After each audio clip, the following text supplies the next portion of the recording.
ಚಿತ್ರದುರ್ಗ ನಗರದಲ್ಲಿ Chitradurga kabaddi premier league ವತಿಯಿಂದ ಖೇಲ್ ಕಬಡ್ಡಿ ಪಂದ್ಯಾವಳಿಯನ್ನ ಆಯೋಜಿಸಲಾಗಿದೆ. 3 ದಿನಗಳ ಕಾಲ ನಡೆಯುವ ಲೀಗ್ನಲ್ಲಿ ಹೊನಲು ಬೆಳಕಿನ ಕಬಡ್ಡಿ ಪಂದ್ಯಾವಳಿಗಳು ನಡೆಯಲಿವೆ.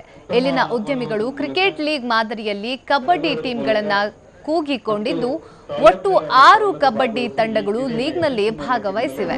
ನಗರದ ಹಳೆ ಮಾಧ್ಯಮಿಕ ಶಾಲಾ ಮೈದಾನದಲ್ಲಿ ನಡೆದ ಕಬಡ್ಡಿ ಪಂದ್ಯಾವಳಿಯಲ್ಲಿ 1000ಕ್ಕೂ ಹೆಚ್ಚು ಜನರು ನೋಡಿ ಎಂಜಾಯ್ ಮಾಡಿದ್ರು.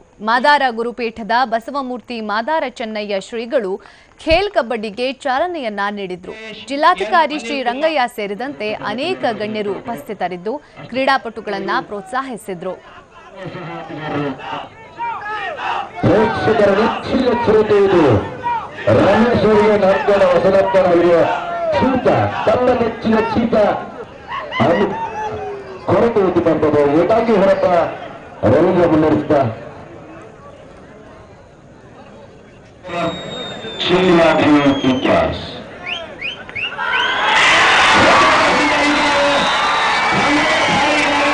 ಮುಂದಿನ ಪಂದ್ಯಕ್ಕೆ ನಾವು ಕರೆಯನ್ನು ನೀಡ್ತಾ ಇರ್ತೇವೆ.